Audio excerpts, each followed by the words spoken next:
Video चल रही है। अच्छा ठीक है, बनियान ले निकालो।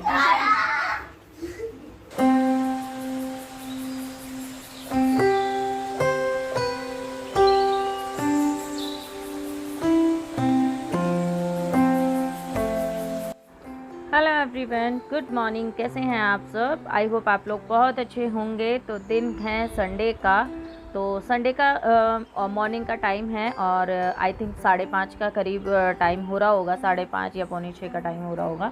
तो मैं बाहर बहुत देर से घूम रही हूँ, थोड़ा सा अपने आप को वेकअप कर रही हूँ। क्या होता है ना, छुट्टी वाले दिन क्या होता है ना, हम खुद भी है ना लेज़ी हो जाते हैं। रात से ही हमारे दिमाग में ये चीज़ें घर कर जाती है कि कल तो छुट्टी है। और जब हमारे दिमाग में ये बात घर कर जाती है ना कि हाँ कल तो छुट्टी है, तो हमें आराम से सारे काम करने हैं, तो बस वही है, हर चीज़ में थोड़ा थोड़ा डिले हो और लेट होना शुरू हो जाता है।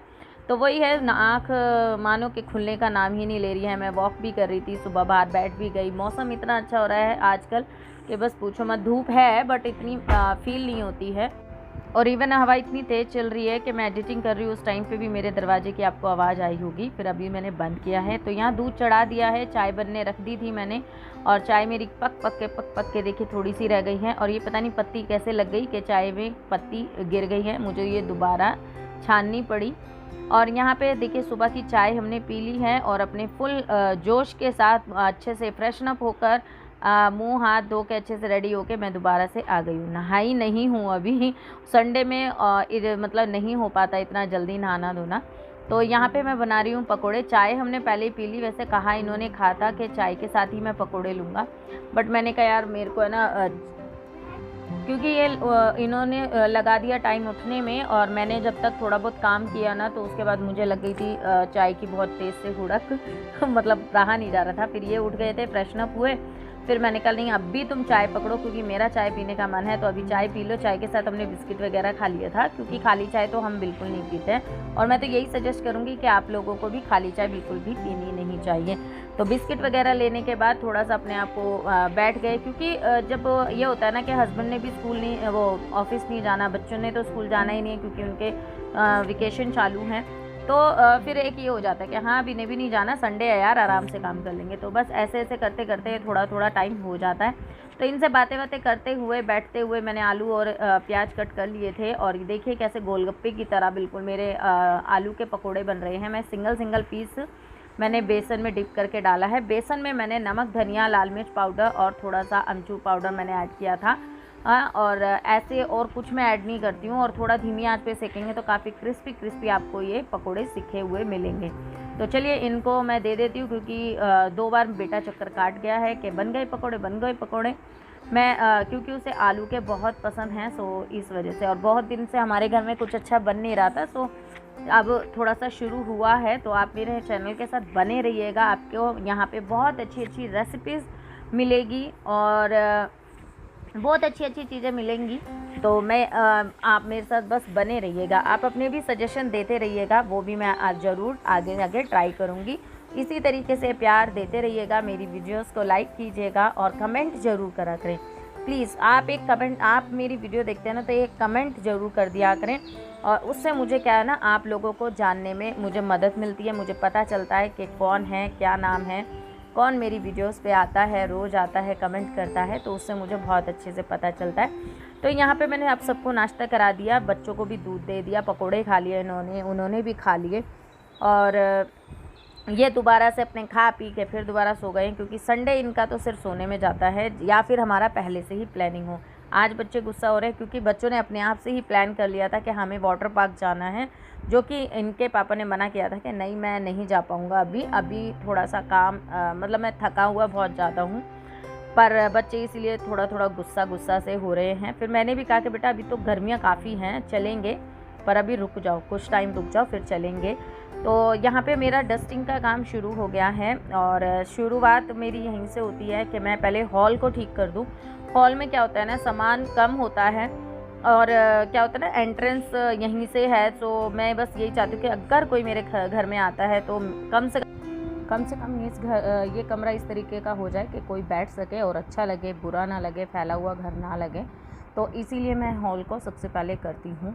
तो ये चीज़ें है ना, वैसे हर कोई शायद ऐसे ही फॉलो करता होगा, क्योंकि सभी चाहते हैं कि हमारा घर साफ़ सुथरा अच्छा दिखाई दे।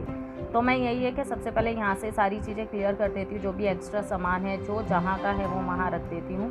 तो इस तरीके से क्या होता है ना, मेरा घर भी सही लगता है। और ये भी सच में सो के उठते हैं ना, तब सीधा बोलेंगे, अगर ऐसा फैला रहेगा ना, सीधा बोलेंगे यार तू कब उठी थी, इतनी जल्दी उठने के बावजूद भी ये कमरा ठीक नहीं है, वो ऐसा रखा है वैसा रखा है। ये खुद ही बोल जाते हैं, दूसरे तो मुझे क्या बोलेंगे। तो इसीलिए मैं हमेशा कोशिश में यही रहती हूँ कि इनसे उठने से पहले मैं अपने घर को रात को सेट करती हूँ। बट सुबह जो अगर बच्चे उठ जाते हैं तो वो फिर बिगाड़ देते हैं, फिर मैं सेट करती हूँ।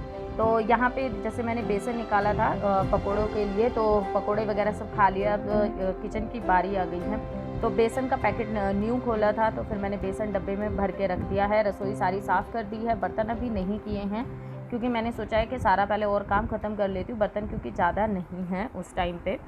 सो इसी वजह से मैंने कहा अभी लंच भी बनेगा और फिर मैंने कहा तभी मांज लेंगे। तो चलिए, मैं अभी बस नहाने धोने जाना है, पहले पोछा झाड़ू हो जाए। और यहाँ पे मैंने कहा था ना, यहाँ पे मेरे कपड़े हमेशा इकट्ठे हो जाते हैं। तो ये जो कल धोए थे ना कपड़े, वो वाले हैं। अब इनको भी मैं फ़ोल्ड करके रख दूँगी। और ये कुछ कपड़े वो हैं जो कल मैंने फ़ोल्ड किए थे। तो बेटी ने ना ये रेड वाली जो चादर आपको दिख रही है ना, मतलब कल मैंने बोला था कि बेटी को बोला था कि ये कपड़े लगा दो, मैंने तय करके रख दिए। तो उसने अभी लगाती हूँ मम्मी, अभी लगाती हूँ, ऐसे करते करते यहीं पे छोड़ दिए। और रात के टाइम पे उन्होंने चादर नीचे से खींची ना, कि सारे कपड़े तय करे हुए सारे गिर गए।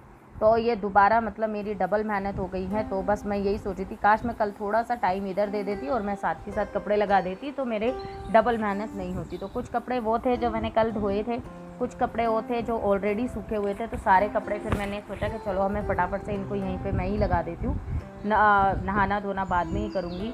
अभी इनके पापा सो रहे हैं और बच्चे अपने अपने कामों में लगे हुए हैं, कोई टीवी देख रहा है, कोई अपना कुछ कर रहा है। तो मैंने बिना किसी को भी टोके मैं अपना काम ख़त्म कर रही हूँ। बस मेरा जो टारगेट है ना, बस यही है कि इनके सो के उठने से पहले मेरा घर का सारा काम हो जाए, मैं नहा लूँ, क्योंकि फिर लंच बनेगा।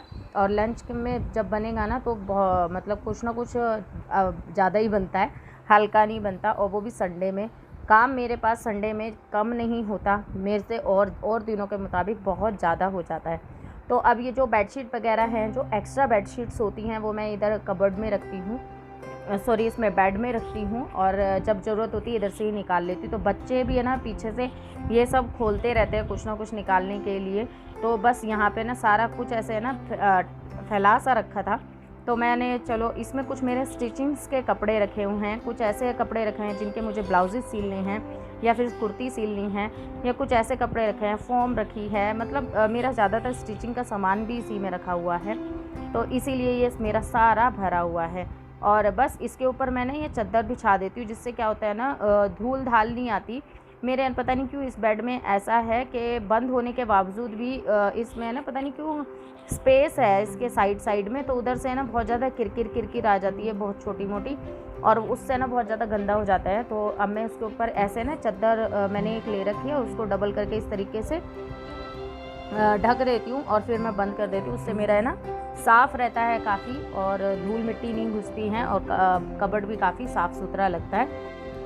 और यहाँ पे बस सारे जो भी गंदे कपड़े हैं वो मैं वॉशिंग मशीन में डालूँगी। ये कुछ कल के कपड़े थे जो सूखे नहीं थे, बट रात में इतनी आंधी आ रही थी ना, तो इस वजह से मैं अंदर ले गई थी। और आंधी की वजह से पूरे घर में है ना सच में ऑलरेडी इतनी धूल मिट्टी हो गई है ना, कि एक एक कोना मुझे साफ़ करना अच्छे से पड़ रहा है।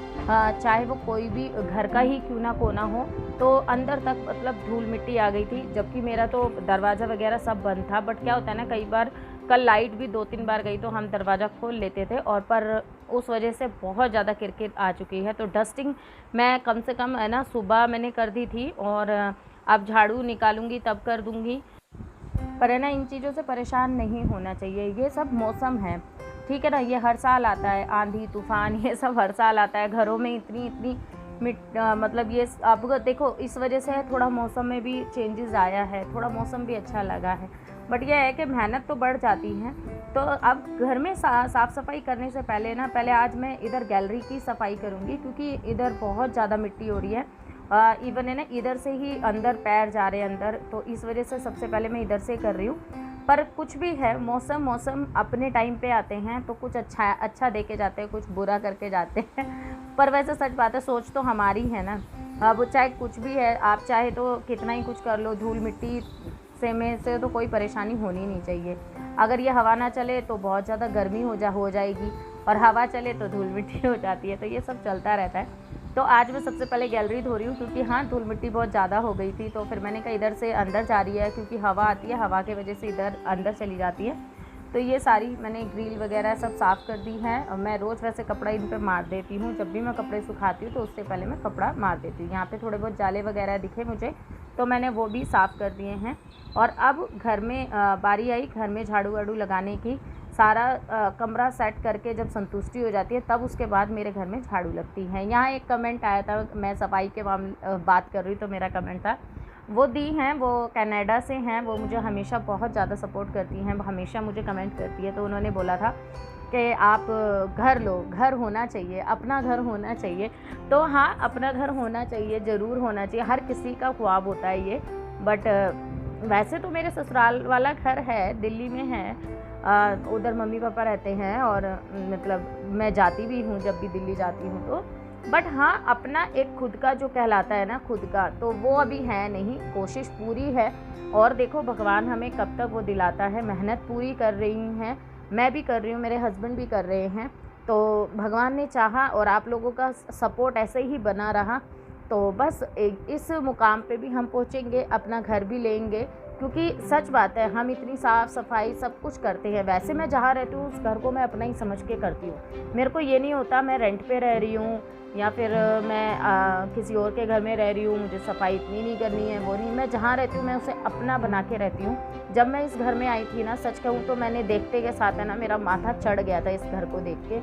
मतलब मैं अपने हस्बैंड को ही गुस्सा करने लगी थी कि क्या पसंद किया है तुमने, किस तरीके का घर लिया है। इसकी कंडीशन ऐसी नहीं थी जैसी अब आपको दिखती है, ये बहुत बुरा दिखता था घर। तो जब मैं आई हूँ, जब मैंने यहाँ पे साफ़ सफाई एडजस्टमेंट कुछ चीज़ें मैंने चेंज की हैं। जो लोग मेरे से पहले से जुड़े हैं, मैं उन लोगों के साथ शेयर किया। मैंने कुछ चीज़ें इसमें तुड़वाई हैं, कुछ चीज़ें मैंने इसमें ऐड करवाई हैं, कुछ चीज़ें मतलब सेट करवाई हैं। तो बड़ी मुश्किल से अब जाके ये घर थोड़ा सा ऐसा दिखता है कि हाँ, कि अच्छा लगता है। बल्कि इस बिल्डिंग के भी कुछ लोग अगर आते हैं मेरे घर में, तो वो खुद कहते हैं कि नहीं यार, तुम बहुत अच्छे से सामान रखती हो। तो जो छोटा है, बस ये मुझे घर है ना छोटा पड़ता है, नहीं बुरा मुझे नहीं लगता। इसका वेंटिलेशन बहुत अच्छा है, चारों तरफ खिड़कियाँ बहुत अच्छी हैं, पूरा हवादार है, रोशनी वाला है। बट अपना नहीं है, बस एक यहीं पे खलता है। बट ये है कि चाहे वो साफ़ हो, सफाई हो, कुछ भी हो, मैं उसको अपने तरीके अपना घर समझ के ही करती हूँ। मेरे को ये रहता है कि मैं यहाँ जहाँ रहती हूँ वो मेरा ही है। कोई नहीं, हम पैसा देते हैं, सब देते हैं, बट मैं उसको अपना ही समझती हूँ। तो भगवान ने चाहा और आपकी ये सबका आशीर्वाद रहा आपकी तो वो रही ना, दुआएं नहीं, तो ज़रूर मैं अपना घर भी लूँगी। और आप लोग तो हैं ही मेरे साथ, और आप लोगों के से शेयर भी करूँगी। पर कहते हैं भगवान से पहले, जब तक भगवान नहीं चाहेगा चीज़ें पूरी होती कहाँ हैं। तो चलिए, यहाँ पे सारा काम हो गया है, बेटे को नहलाने आई हूँ। तो बस इसके कपड़े ही उतार रही थी, इसने देख लिया कैमरा और कह रहा है नहीं मेरा ये कोई इधर नहीं, आप कैमरा ऑफ करो पहले। तो मैंने कहा नहीं तो क्या हो गया, बनियान में तो हो। तो चलिए इसे नहलाती हूँ, फिर मिलती हूँ आपसे नेक्स्ट वीडियो में। तब के लिए bye bye and take care.